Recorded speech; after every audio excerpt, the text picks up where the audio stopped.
A few weeks ago, I spoke in the building behind us, inside.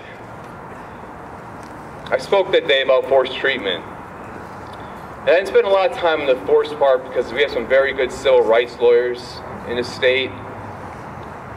Tom, Kathy, and Jan, a couple of you are here.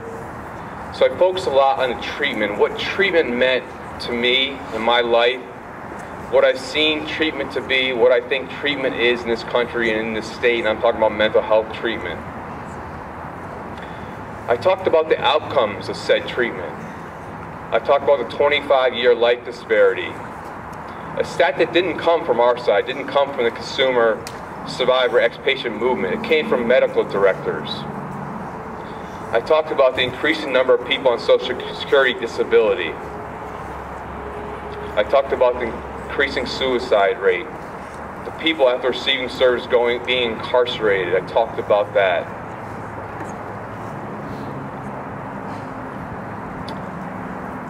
I talked about the things I saw out there. I wanted the politicians, the legislators in front of me to know what they're proposing to force people into. I wanted them to know what treatment was. So I went over this in detail, and I said, now that you know what treatment is in my eyes, and I think I have a lot of facts to believe what I'm saying, to back what I'm saying, is something you want to force your kids into?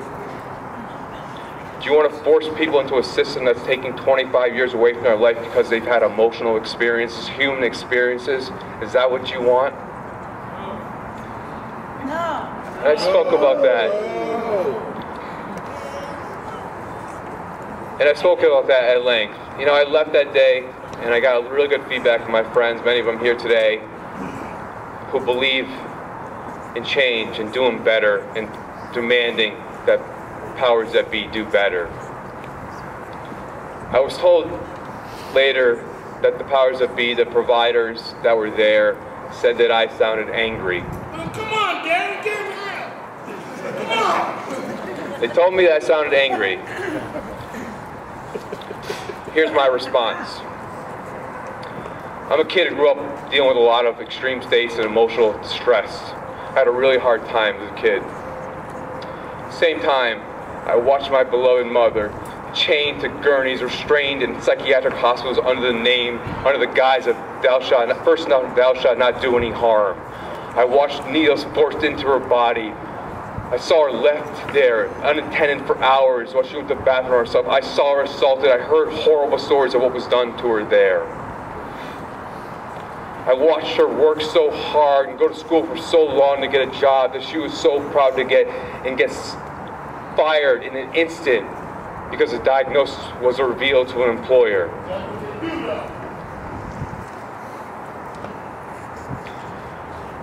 I struggled with my emotional stress for so long, and I was so afraid to ask for help because I was so afraid that they would tie me to gurneys and treat me like they treated my mom. I finally summoned the courage, the most courage I've ever had in my life, and I said, I need help. I can't do this anymore. My experience is too hard for me. I was told I had a brain disease. I was told I was broken. I was told I would be part of a system for the rest of my life. My friends, I was lied to. I had someone recently come to me, 20-year-old man, 20-year-old kid in some respects. When he was 10 years old,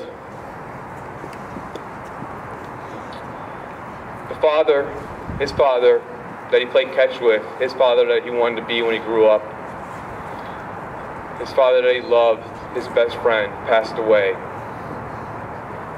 10-year-old kid dealing with the loss of so much of his world, not understanding what death meant. He was so sad, his mother didn't want to know what to do. She brought him to a doctor. The doctor said similar things that were told to me. He was put on medication. 2 months later, he was still sad. Again, lost his father. Put on more. I saw him 10 years later, last month, 20 years old. He considers himself, his words, quote unquote, a mental patient. Our society, us, our country, took a whole lot from this young man. His father died. Show me the biological basis of that.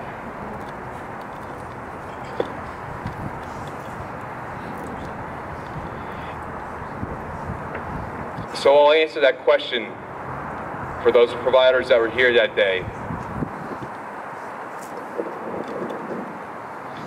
Am I angry?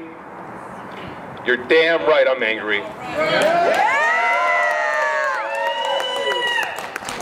But I don't think the question should be, to me, directed at me, am I angry? I think the question should be directed to the providers. Why aren't you? Why aren't you angry?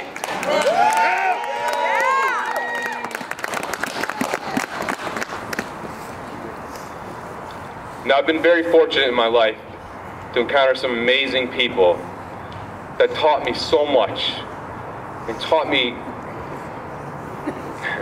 I can't look at my wife and talk.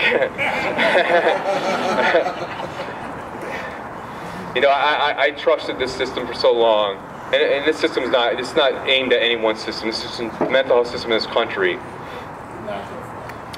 And, you know, and I believe, and I tried so hard to be a good patient because, as my friend who's supposed to speak here is not here says, you know, I wasn't good at anything. I wanted to be good at that.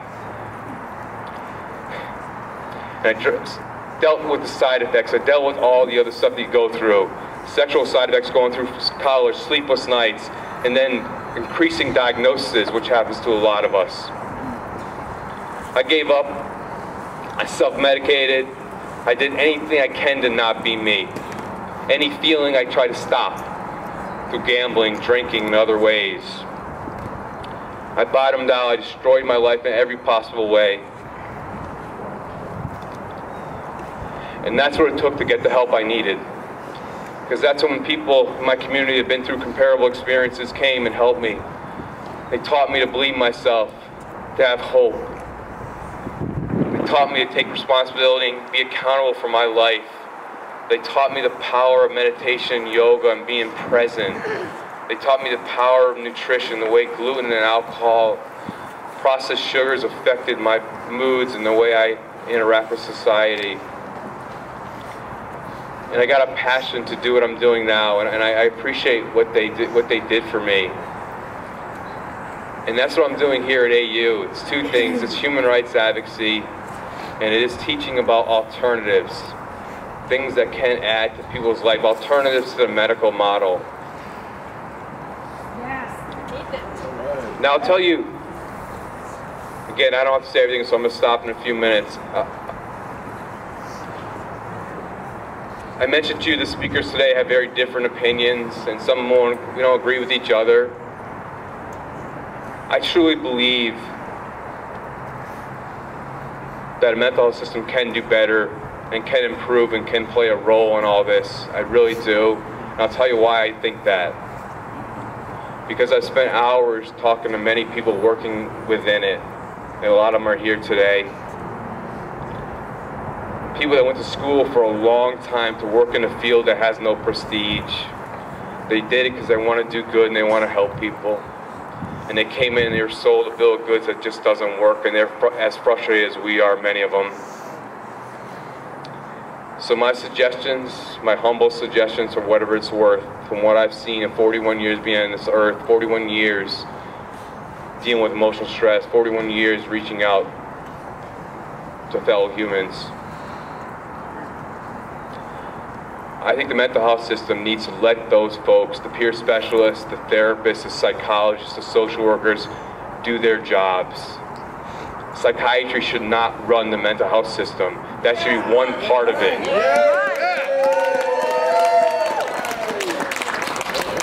Last time I checked, it's harder to get into school to get a PhD in psychology than it is to get in med school.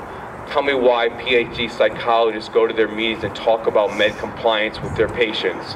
Tell me why that is. They don't want that. No one wants that except psychiatry. Yay! Yay! All right.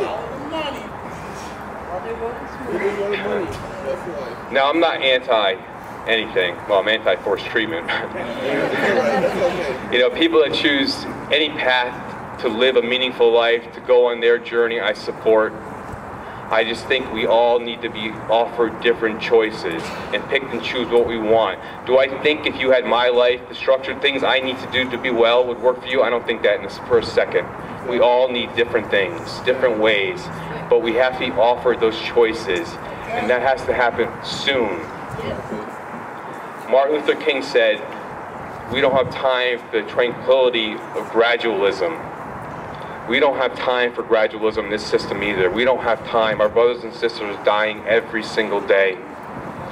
We need to make it better. We need to demand it gets better.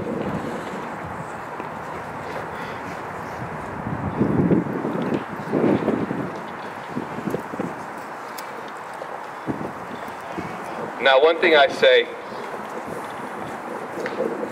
I'm going to make a comparison between the mental health system, mental health providers in this country, and the corrections system. Now, it's a very different comparison than my friend Daniel Hazen would make, but my comparison is this. If your life went in a certain way that you had to had to deal with Department of Corrections, the goal was simple: get it over with as soon as possible and do what you have to do to never go back. That's my comparison. You have to reach out to mental health services in this country. You need that for yourself. Do what you have to do, learn what you can, and have it be over as soon as possible. Go on with your life and don't come back.